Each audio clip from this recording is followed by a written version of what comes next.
नमस्कार दोस्तों, मेरे चैनल में आप लोगों का स्वागत करता हूं। इस वीडियो में मैं आप लोगों को 38 साइज कटोरी ब्लाउज की कटिंग कैसे करते हैं बहुत ही डिटेल से बताऊंगा। तो आप लोग वीडियो को कंटिन्यू और पूरा जरूर देखें। सबसे पहले हम मेजरमेंट को समझते हैं। ब्लाउज की लंबाई है 14 इंच। ब्लाउज की लंबाई आप 14 इंच से कम कभी मत बनाइए, नहीं तो आपके ब्लाउज की फिटिंग सही नहीं आएगी, पीछे से ये ऊपर की ओर चढ़ जाएगा। इसकी वजह ध्यान रखेंगे। खासकर जब ब्लाउज थोड़ा हैवी साइज का रहता है तो आपको 14 इंच से नीचे ब्लाउज नहीं बनाना है। शोल्डर है इसका 11 इंच, क्योंकि डीप गले में बता रहा हूं मैं। सीना है इसका 38 इंच। कमर है इसका है 30 इंच। सामने गला 6 इंच, पीछे गला 9 इंच। आस्तीन की जो लंबाई है वो 10 इंच है और जो गोलाई है ये है 12 इंच और आर्म होल 14 इंच। देखिए आर्म होल 14 इंच ये आस्तीन का है। ध्यान रखिए बाजू का है, जहां पर हम उसका कैप स्लीव जहां पर हम गहराई नापते हैं वहां पर का है, क्योंकि ये जो नाप है ये बॉडी नाप नहीं है, ये सिले हुए कपड़े से लिया हुआ नाप है। इसकी वजह से जैसा ये है हम एज इट इज इसको वैसी कटिंग करेंगे, कोई भी इसमें लूजिंग और फेरबदल नहीं करेंगे। देखिए मैं आप लोगों को पेपर में पहले कटिंग करके बताऊंगा, क्योंकि आप जब भी किसी भी साइज की ब्लाउज की कटिंग करते हैं तो आप पहले पेपर में कटिंग करिए, कंफर्म हो जाइए कि आपकी कटिंग सही तरीके से हुई है। उसके बाद उसको रख के कपड़े में कटिंग करिए। उससे क्या होता है, कपड़ा हमारा खराब नहीं होता। अगर हम पेपर में कटिंग करते हैं, कोई भी इसमें गलती होती है तो हम उसको सुधार सकते हैं, लेकिन कपड़े में हम सुधार नहीं सकते। मैं अपने बुटीक में भी पहले पेपर में कटिंग करता हूँ, उसके बाद कपड़े में। देखिए मैंने इसमें डबल फोल्डिंग का पेपर लिया हूँ। देखिए ये इसमें हमारा सामने पार्ट कटिंग होगा और ये नीचे वाले में हमारा बैक पार्ट। दोनों पार्ट को मैंने यहाँ पर से और इस साइड से बिल्कुल बराबर रखा हुआ है, आपको इसी प्रकार से रखना है। सबसे पहले हम इसके आएंगे लंबाई में। तो लंबाई हमारी दोस्तों है 14 इंच, तो इसमें 1 इंच प्लस करके इसको 15 इंच में ड्रा करूंगा, क्योंकि 1 इंच इसमें हमारी सिलाई मार्जिन है। 15 इंच में आप ऐसे ड्रा कर लीजिए। उसके बाद आप यहाँ पर से इसे सीधा खींच लीजिए और ध्यान रखिए कटिंग हमारी बिल्कुल सही होनी चाहिए। बहुत ही फिनिशिंग से कटिंग करनी चाहिए, क्योंकि जिस फिनिशिंग से आप कटिंग करेंगे उसी फिनिशिंग से आप स्टिचिंग भी करेंगे। शोल्डर है हमारा 11 इंच, तो 11 इंच का हाफ होगा हमारा 5.5 इंच, ये 5.5 इंच और यहाँ पर भी 5.5 इंच। यहाँ पर से इसे हम सीधा खींच लेंगे, ये इस प्रकार से। अब आते हैं हम इसके गले के साइड में। तो गला मैं इसका लूंगा डिफरेंस फैलाव 2.5 इंच में। अब कुछ लोगों का कहना यह होगा कि 2.5 इंच में हमारा गला फैल जाएगा, तो ऐसा कुछ भी नहीं है दोस्तों। अगर आप शोल्डर की कटिंग सही तरीके से करेंगे और स्टिचिंग करते समय हम ऊपर का दबाव और पाइपिंग को अगर हम सही तरीके से लेंगे तो कभी भी हमारे कंधा या शोल्डर नहीं गिरेगा। सामने का पार्ट, क्योंकि ये सामने पार्ट है और नीचे वाला जो पेपर है वो हमारा बैक पार्ट है, तो सामने पार्ट में गले का डीप लूंगा मैं, क्योंकि 6 इंच मेरा गला डीप है, तो मैं इसको 6.5 में ड्रा करके इसे गोल ऐसा ले लूंगा। आप अपनी पसंद के अकॉर्डिंग गले का शेप ले सकते हैं। अब आते हैं इसके आर्म होल में। तो मैं इसका आर्म होल लूंगा 6 इंच, यहाँ पर 6 इंच और यहाँ पर हम सीधा इसको खींच लेंगे। अब कुछ लोगों का कहना ये होता है कि मैं 6 इंच किस हिसाब से लिया हूँ। तो देखिए नाप लेने का 2 तरीका होता है, एक बॉडी नाप, सेकंड सिले हुए कपड़े से। तो मैंने सिले हुए कपड़े से इसका नाप लिया है, तो उसमें 6 इंच में ही आर्म होल कटा हुआ था, इसकी वजह से मैंने यहाँ पर 6 इंच लिया है। ध्यान रखेंगे इसकी वजह से मैंने 6 इंच लिया, क्योंकि नाप में हमारे 6 इंच में आर्म होल कटा था, इसकी वजह से मैं इसमें भी 6 इंच लिया हूँ। अब आते हैं सीना में। तो सीना है हमारा 38 इंच। 38 इंच का 1/4 होगा दोस्तों 9.5 इंच यहाँ पर, और 1.5 इंच हम इसमें मार्जिन ऐड करेंगे। ये मार्जिन दोस्तों हमारे ब्लाउज मान लो फ्यूचर में हमारा टाइट होता है तो लूज करने के लिए हमारे पास में कपड़ा होना चाहिए, तो ये 1.5 इंच उसी के काम आता है। अब आते हैं कमर में। कमर है 30 इंच, 1/4 लूंगा इसका 7.5 इंच।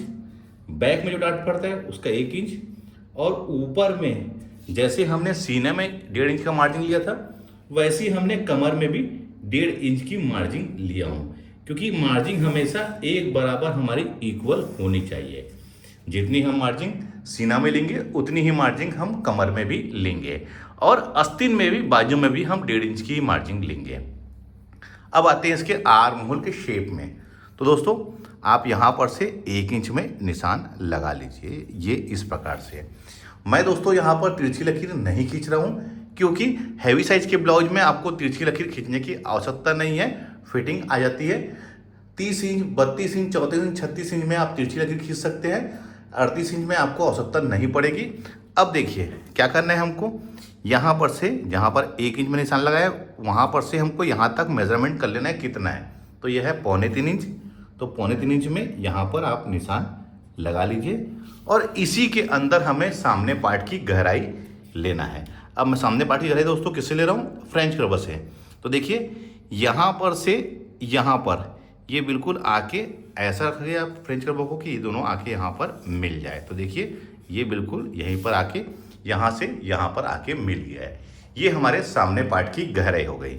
अब बैक पार्ट के लिए दोस्तों यहाँ पर हमको रखना है ये इस प्रकार से और फ्रेंच कर्व को इस प्रकार से, ये ऐसे।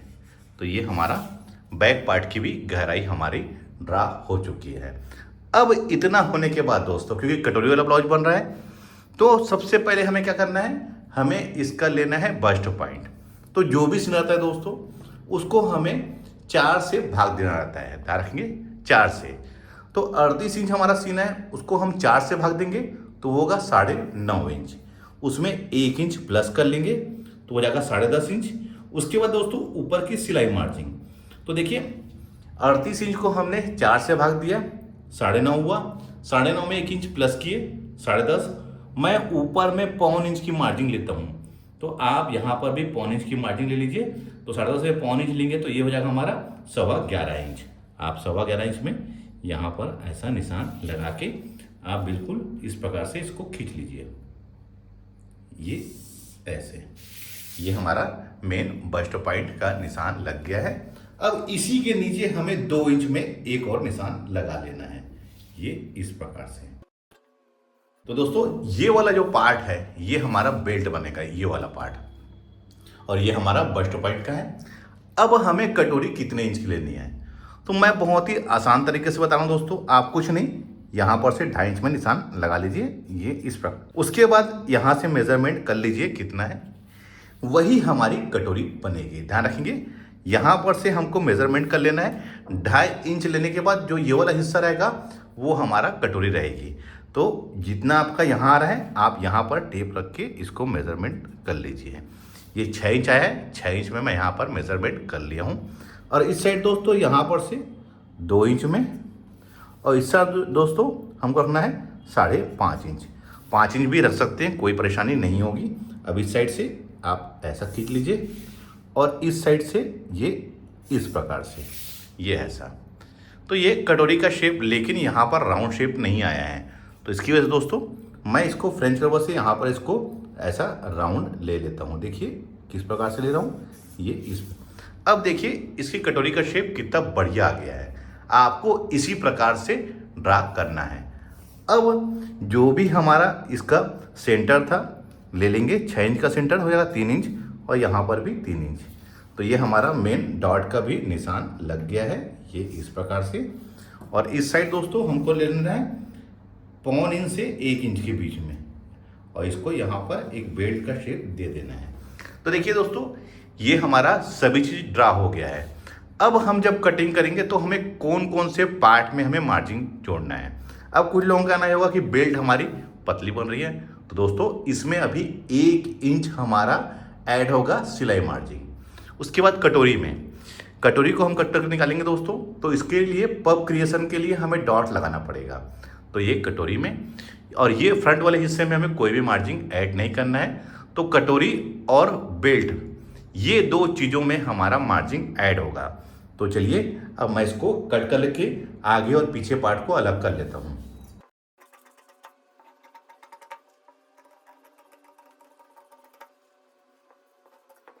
ये हमारा सामने और ये हमारा बैक पार्ट। तो इसमें 2.5 इंच का गले का फैलाव लेके मैं 9.5 इंच में गले को डीप कटिंग कर लूँगा। लेकिन ध्यान रखना दोस्तों, इसमें हमको पेपर में कटिंग नहीं करना है। आप इसको रख के कपड़े में पहले ड्रा कर लीजिए, उसके बाद कपड़े में 2.5 इंच का फैलाव लेके गला डीप को कटिंग करिए। अगर आप लोग इसमें कटिंग कर देंगे तो गला का जो शेप है सही प्रॉपर नहीं आएगा। इसकी वजह से पेपर में कटिंग ना करें। अब ये हमारा फ्रंट वाला हिस्सा है, ध्यान रखेंगे ये हमारा सामने का पार्ट है। तो तो अब मैं इसमें अलग अलग कटोरी को, बेल्ट को और फ्रंट को अलग अलग कर लेता हूँ।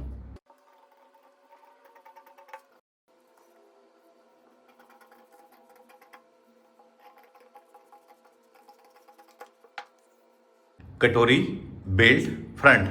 कटोरी में हमको मार्जिन ऐड करना है पफ क्रिएशन के लिए, और बेल्ट में सबसे पहले मैं आपको बेल्ट के लिए मार्जिन कैसे ऐड करना है वो बता देता हूँ। तो देखिए दोस्तों, मैं इसमें 1 इंच का इसमें मार्जिन ऐड करूँगा। तो क्या करिए, आप 1 इंच में यहाँ पर आप निशान लगा लीजिए पहले तो, ये इस प्रकार से। अब यहाँ पर से आप सीधा खींच लीजिए, ये इस प्रकार से। उसके बाद यहाँ पर इसको रख लीजिए, ये ऐसे। देखिए मैं किस प्रकार से रख रहा हूँ। और उसके बाद आप यहाँ पर इसको निशान लगा लीजिए, यानी कि ड्रा कर लीजिए, ये इस प्रकार से। तो ये हमारा 1 इंच का नीचे के साइड में हमने मार्जिन ऐड कर लिया है। आपको इसी प्रकार से बेल्ट की मार्जिन ऐड करना है। तो ये हो गया हमारा बेल्ट का, मैं कट नहीं कर रहा हूँ दोस्तों। अब आते हैं हम कटोरी में। तो ये हमारी कटोरी है। इसके लिए दोस्तों मैं अलग से एक पेपर ले लेता हूँ। सबसे पहले दोस्तों हमें क्या करना है, ये जो हमने जो कटोरी कट किया है इसको एज इट इज़ हम यहाँ पर से ड्रा कर लेंगे। पहले तो जैसा ये है आपको उसी प्रकार से इसको ड्रा कर लेना है।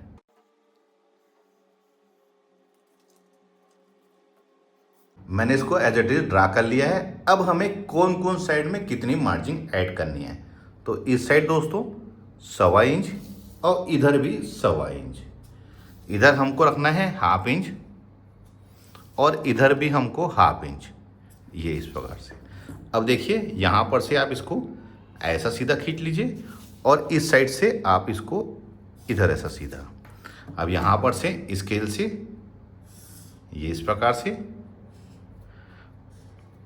अब इस साइड दोस्तों हमें इसको बिल्कुल बढ़िया सा राउंड शेप लाते हुए जहाँ पर हमने 1.25 इंच में निशान लगाया है वहाँ पर लाके इसको मिला लेंगे। देखिए इस प्रकार से बिल्कुल परफेक्ट तरीके से हमने इस प्रकार इसको लाके मिला लिया है। अब यहाँ पर से हमको टेप रखना है और 3.5 इंच में यहाँ पर निशान लगा लेना है। इसे आप आगे खींच लीजिए, ये ऐसा, ये हमारा 3.5 इंच में है। अब इसको यहाँ पर से मिला लीजिए इस साइड और इसको इस साइड। मैं आप लोगों को बहुत डिटेल से बता रहा हूँ दोस्तों। अब इसमें हमें 1.25 इंच का डॉट लेना है पफ क्रिएशन के लिए। तो 1.25 इंच इधर मैंने यहाँ पर सेंटर लेके दोस्तों 1.25 इंच इधर और 1.25 इंच इधर दोनों साइड में मैंने यहाँ पर इसको ले लिया है। अब इसको इधर और ये हमारा यहाँ पर। तो देखिए ये हमारा डॉट का भी निशान लग गया है। चलिए मैं कटिंग करके आप लोगों को दिखाता हूँ कटोरी का पफ हमारा कैसे आया है।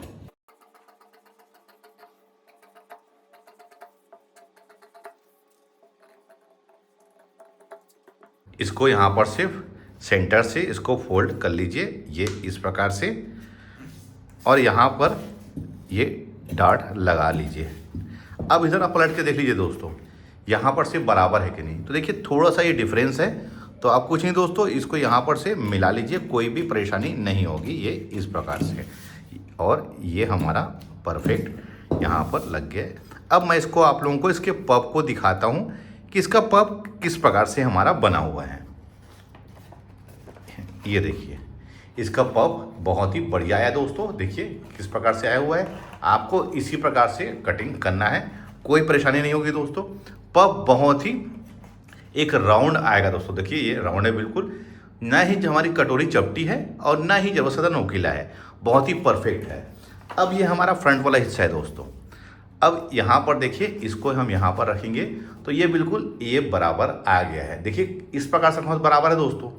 लेकिन जब इसको मैं ओपन करूँगा, ये देखिए, तो ये कटोरी हमारी यहाँ पर से नीचे के साइड से 1 इंच करीब करीब बड़ी है। तो ध्यान रखना है कि ये वाले हिस्से से कटोरी हमारी नीचे के साइड में कम से कम 1 से 1.5 इंच बड़ी होनी चाहिए।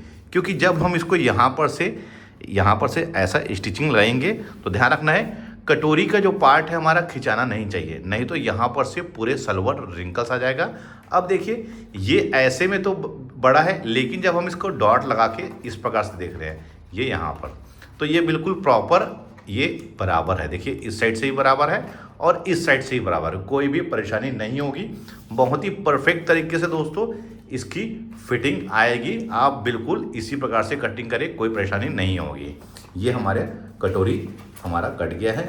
अब दोस्तों मैं आप लोगों को इसके बाजू की कटिंग करके बताता हूँ। तो इसके लिए मैंने अलग से देखिए डबल फोल्ड में ये पेपर ले लिया है। नीचे के साइड हमें यहाँ पर 1 से 1.25 इंच में सीधी लकीर खींच लेना है। ये दोस्तों हमारी मार्जिन की है, ये वाला हिस्सा हमारा फोल्ड हो जाएगा।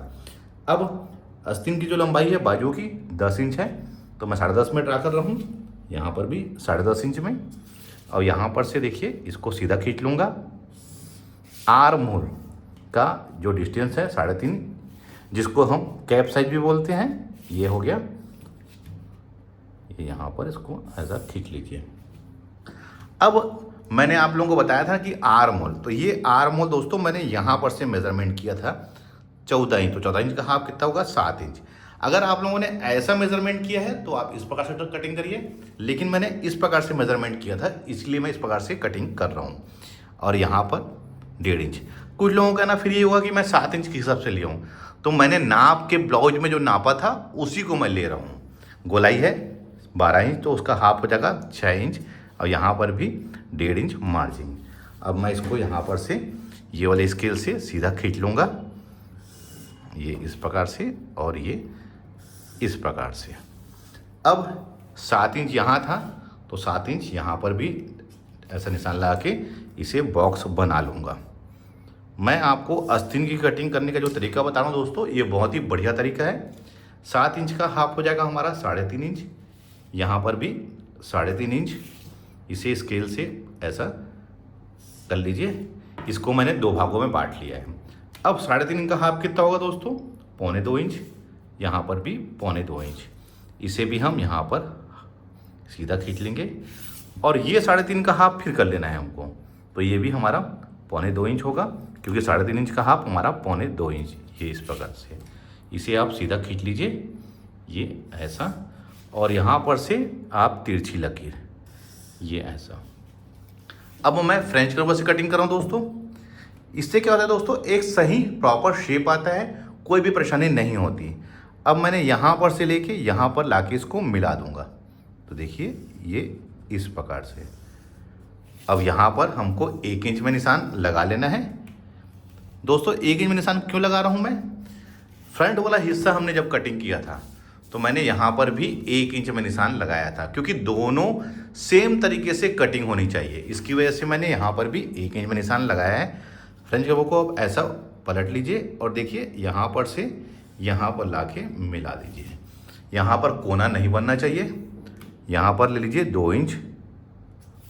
फ्रेंच कर्व को फिर इस बॉक्स से यहाँ पर लाके मिलाइए जहाँ पर हमने 2 इंच में ड्रा किया है। ये इस प्रकार से पलट लीजिए, इसको लाके लास्ट में मिला लीजिए, ये इस प्रकार से। अब इसका शेप को देखिए कितना बढ़िया आया हुआ है। आपको इसी प्रकार से बाजू की कटिंग करना है दोस्तों, कोई भी परेशानी नहीं होगी। अब इसको कट कर लेता हूं मैं।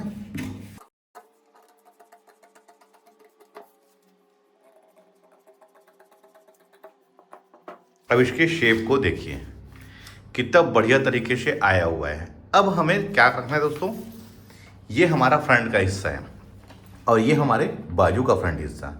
देखिए ये आके आपस में मिलना चाहिए। देखिए बिल्कुल ये एक बराबर प्रॉपर आके मिल रहा है। देखिए ये देखिए, आपको आर्म होल ब्लाउज के सामने का पार्ट का और बाजू के सामने पार्ट का ये आके बिल्कुल प्रॉपर यहाँ पर मिलना चाहिए। इससे क्या होता है, साइड की फिटिंग बहुत ही बढ़िया आती है। आपके यहाँ पर देखिए कहाँ पर इस पार्ट में कोई भी झोल रिंकल्स नहीं आएगा। देखिए मैं आप लोगों को फिर से बता रहा हूँ, देखिए ये इस प्रकार से, ये कितना बढ़िया ऐसे लग रहा है कि हमने एक साथ इसी कटिंग किया है। आपको इसी प्रकार से प्रैक्टिस करना है। तो मैंने आज आप लोगों को 38 साइज कटोरी ब्लाउज की कटिंग हमें किस प्रकार से करना है बहुत ही डिटेल से बताया है। वीडियो आप लोगों को कैसा लगा है मुझे कमेंट्स बॉक्स में ज़रूर बताइए। मिलते हैं अपने किसी ऐसी जानकारी भरी वीडियो में। जब तक के लिए take care. Thank you for watching. जय हिंद।